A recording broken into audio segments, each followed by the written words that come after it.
Okay, so the hand I'm going to go over here is going to be an example of hero calling. So I have ace king suited on the button.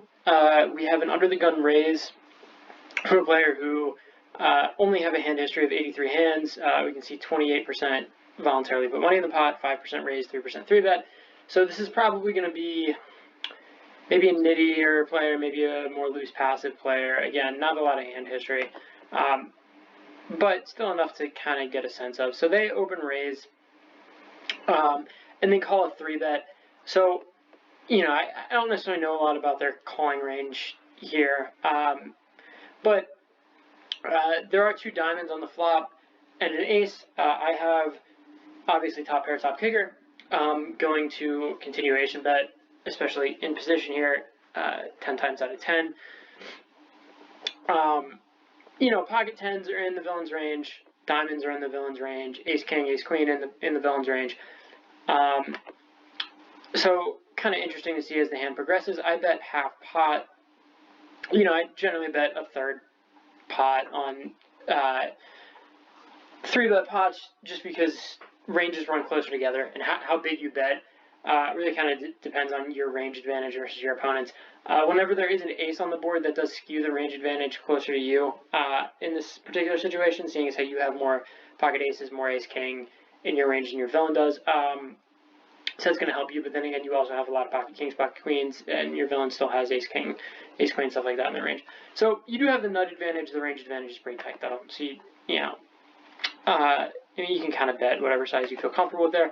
On the turn, I get checked to here.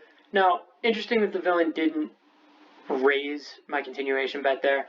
A lot of times I think villains will raise with ace king for protection if they're worried about the diamonds. A lot of times people will raise with pocket tens. People might raise with a flush draw, but without the ace of diamonds, it's kind of tough to do that. So I do opt to check the turn for pot control, and that's something I think is debatable as far as should I be betting there or should I be checking back for pot control. I think I probably should be betting because I still have a range advantage with the ace on the board. Flushes don't make up a huge part of my villain's range. That, and if I bet there and they decide to check raise jam, something like that, I can go ahead and fold. I think betting on the small side on the turn bet would probably be good because, like I said, you're still going to get called by worse aces and maybe even some pocket kings, pocket queens. Pocket kings doesn't always 4-bet pre-flop. Online you get a lot of nittier players. So I think I probably should have bet small on the flop, bet small on the turn. That turn bet would also give me some protection in case the fourth diamond were to come, something like that. Make it pay for a draw. So we do opt to check it back. Now the river, the villain goes ahead and jams. This is an interesting spot. I elect a hero call. Now, I guess my thought here was this, is that I have top pair, top kicker, 3-bet pot. What does my opponent have in their range that beats me? Well, pocket tens. That's really what you're worried about, beating you there. Maybe they got lucky and hit pocket eights on the river. That's a smaller part of their range. I think flushes are still in the villain's range. So there is plenty of stuff that beats you for value. But I think my thought there is I don't want to get pushed off my hand. My hand's too strong. I don't want to get blown off it. I guess I was thinking that the most likely scenario is that the villain has ace king and we're chopping pot. The other thing, does the opponent have a lot of bluffs here, like king queen? And I don't think so. I don't think there are a ton of bluffs based on how this board progressed. So, I guess that's my thought process on why this isn't a great hero call is because there aren't many bluffs in the villain's range, and I think the bottom of their value betting range is ace. I can't even say ace queen because I don't think anyone would jam for value with ace queen. And like I said, this villain, you can see that they've raised 5% of their hands pre-flop, and they open raise from under the gun. So we can assume and then call it a 3-bet. So we can assume a pretty strong starting range. They call a 3-bet, they call a c-bet. Even though we don't have a lot of hand history with this opponent, I'm assuming that they're going to be pretty strong. We don't block any diamonds here.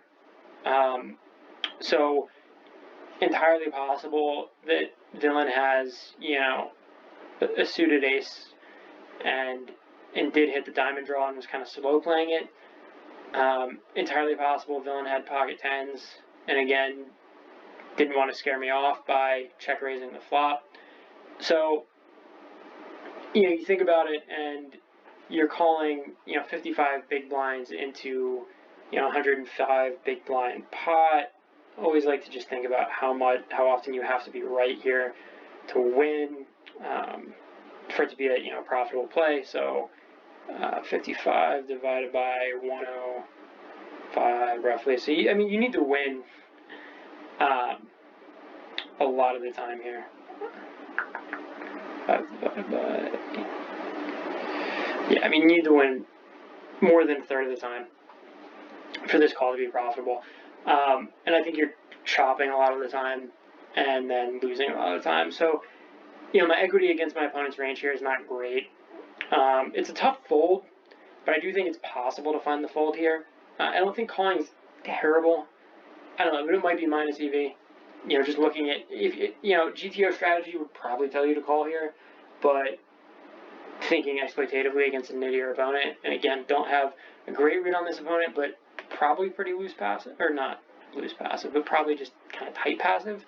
So we do see we both started with ace-king suited, and this villain hit the flush. I might have check raised the flop there. A lot of people probably would. But, or maybe 4-bet pre-flop. But again, opponents on the nittier side, they have the nuts on the river, they go ahead and jam. I think in a spot like that, you're probably not wrong to fold out a lot of your stuff there. So, kind of just an interesting spot.